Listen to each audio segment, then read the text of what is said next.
गायत्री वेद माता है, वेद जननी है, ज्ञान का ही रूपक है तो वेद जननी है। तो ये गायत्री का कहने का अर्थ है स्वाध्याय, जीवन में स्वाध्याय हो ताकि हम बुद्धि और मेधा की ओर यात्रा कर सकें। तमसो मां ज्योतिर्गमय प्रकाश है गायत्री। गायत्री प्रकाश है, गायत्री न हो तो अंधकार है, अज्ञान का अंधकार। तो जीवन में गायत्री की उपासना हो। गायत्री की उपासना कह रहा हूं तो फिर एक बात और कर दूं कि माताएं गायत्री का जप न करें। जब की बात जब आती है तो कैसे उपासना होगी? फिर माताएं गायत्री की उपासना कैसे करेंगी? फिर तो ये जो ब्रह्म गायत्री है ना, ओम भूर्भुवः स्वः प्रचोदयात्, ये इतना गूढ़ मंत्र है कि उच्चारण भी नहीं होता पूरा, केवल ये प्रारंभ के 3 अक्षर छोड़ करके अंत में प्रचोदयात् बोला जा सकता है। इसके बीच में जितना कुछ है उच्चारण करने की भी मनाही है। और आज हम देख रहे हैं कि इसी भारत की भूमि पर गायत्री का उच्चारण जिसका मन करता है वो गायत्री उच्चारण करते हैं। स्कूलों में, विद्यालयों में छोटे छोटे बच्चों से गायत्री मंत्र का उच्चारण कराया जाता है। बिना द्विजत्व के गायत्री धारण भी नहीं की जाती है। द्विजत्व चाहिए उसके, संस्कार चाहिए उसके लिए। यज्ञोपवीत संस्कार होता है, कर्णभेदन होता है, केश लुंचन होता है, पुराना सब त्याग दिया जाता है जो जन्म से मिला है, अब नया जन्म दिया जाता है, तब जाकर के गायत्री मिलती है। माताओं को अधिकार नहीं है। अधिकार की बात करें तो फिर वो फेमिनिज्म खड़े हो जाते हैं ना। आवश्यकता ही नहीं है पहली बात इस गायत्री को जपने की, क्योंकि प्रत्येक मंत्र की अपनी एक ऊर्जा होती है, प्रत्येक मंत्र की अपनी वाइब्स होती है, उसकी वाइब्रेशन होती है। माताओं के लिए नहीं है ग्राह्य। क्यों? क्योंकि गायत्री मंत्र का, किसी भी वेद मंत्र का उच्चारण नाभि से होता है। ठीक है?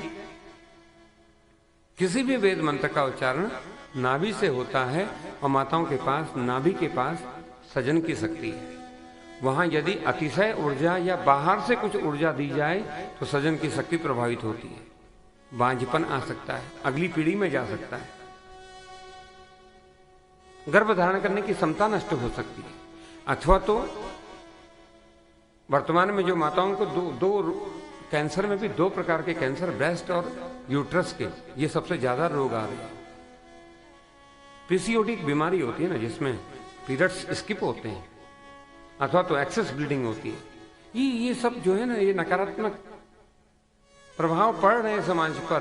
क्यों? क्योंकि कोई लोग जप रहे हैं, उच्चारण कर रहे हैं, उसका प्रभाव यष्टि षष्टि समष्टि में पड़ता है। वो हम मंत्र का उच्चारण करते हैं, क्या सूक्ष्म जगत में रहने वाले देवता उससे प्रसन्न चित्त नहीं होते? सूक्ष्म जगत में रहने वाले देवताओं तक को मंत्र का प्रभाव होता है, तो ये प्रत्यक्ष जगत में रहने वाले हम सब पर क्या मंत्र का प्रभाव नहीं होता होगा? होता है। इसलिए प्राय जो अशांत चित्त है ना, किसी आश्रम में, किसी मंदिर में जाकर के शांत हो जाते हैं। होता है ना, कहीं मंदिर में जाते हो तो यहाँ बड़ी शांति, अनुभव होता है ना शांति। हमारे घर में तो क्लेश रहेगा, यहाँ एवे शांति मिल रही है। कहते हो ना कभी, क्यों मिलती है मंदिर में शांति? गुरु आश्रम में, गुरु पीठ में, गुरुद्वार में जाके शांति क्यों मिलती है? क्यों मिलती है शांति? उसका कारण है क्योंकि वहां कुछ विशेष मंत्रों का नित्य प्रतिदिन उच्चारण होता है, इसलिए एक वाइब्रेशन क्रिएट हो जाती है और वो शांति दे देती है। मंत्र शांति भी देते हैं।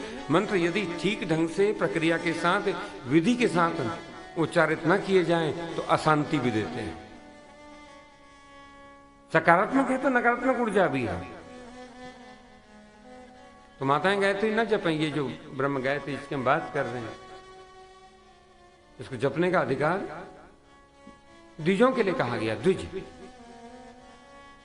और द्विज कैसे बनते हैं तो पता है आपको, उपनयन करके, मुंडन करके, यज्ञोपवीत करके, कर्णभेदन करके द्विजत्व धारण किया।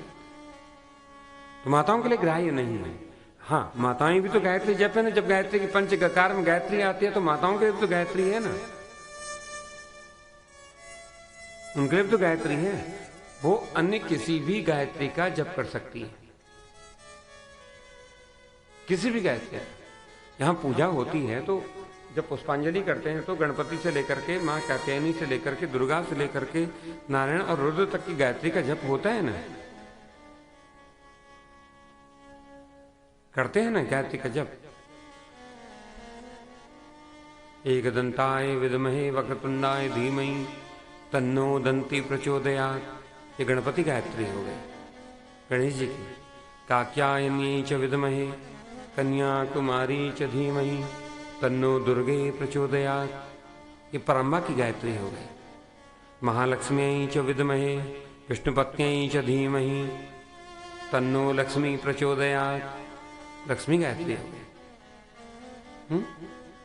नारायणाय विद्महे वासुदेवाय धीमहि तन्नो विष्णु प्रचोदयात्, तो उच्चारण भी किया जा सकता है।